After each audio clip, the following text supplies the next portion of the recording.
Hello guys, mag-harvest tayo ng mga gulay. Ito, malaking talong, good size na to. Ayan, laki na. Nalaglag. Violet. Ihahalo natin sa... Ano bang ihahalo natin dito? Haluan natin ng konting... Hindi, igigisa lang natin to. Ito pa, good size na to, malaki-laki na. Malaki-laki ng talong. Saan na ba yun? Ayun, nalaglag. Dalawa na. Ayan, dalawa na guys. Pwede natin igisa. Haluan pa natin ito ng spinach. Kukuha tayo doon ng spinach. Marami doon. Yung talong na kinuha natin kanina guys, hahaluan natin itong spinach. Igigisa natin guys. Masarap to. Kahit igisa lang tong spinach na to, kasama yung talong, masarap na yan. Pangulam na yan. Yan o, matataba. Matabang spinach. Mga talbos lang kukuhanin natin dyan para igisa.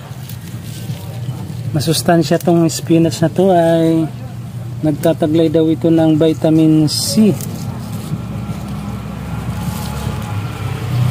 Yan o, panggulay na. Makakaraos na tayo sa pangulam.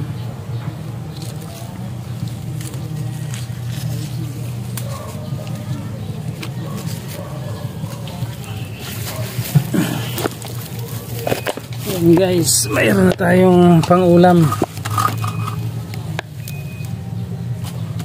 Talong at spinach.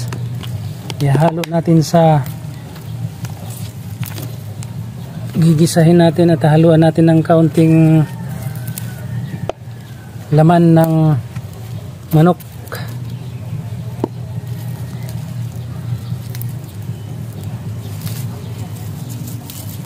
Ito marami pa dito, mataba.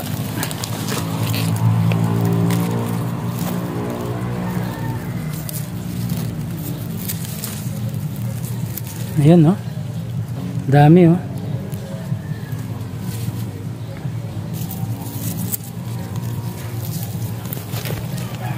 Ayan, marami siya dito. Tumutubo lang yan. Kung mayroon kayo nito sa bakuran guys, subukan nyo, tikman nyo, masarap to. Parang lasang alugbate rin to. Kasing lasa ng alugbate rin tong spinach na to. Ewan ko kung anong tawag sa inyo nito. Comment lang guys. Comment lang guys kung anong tawag sa inyo nitong halaman na ito na ginugulay namin. Dami oh. Ayan oh. Ayan, pwede na. May gugulayin na tayo. Tara, gulayin na natin to.